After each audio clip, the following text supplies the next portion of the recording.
for greatness in his life. Look at somebody say, God, did you ready for something?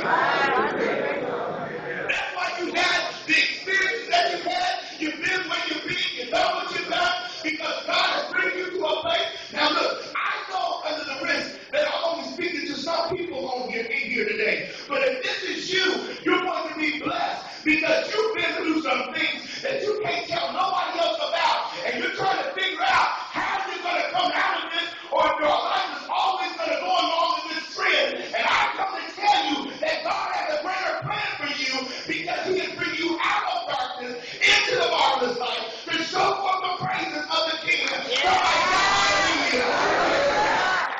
And you are not what they say you are.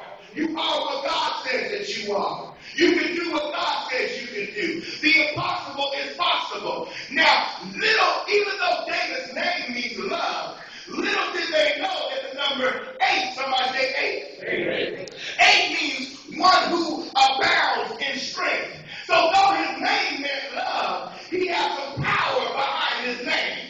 Hallelujah. And when he called him out of the backside of the mountain, he said, certainly you must have somebody else here. And he said, well, I got this boy on the backside, but we don't use him for errands and such. He said, well, let me see him. He comes in, and in comes this ruddy looking, wonderful looking boy. Amen. That's how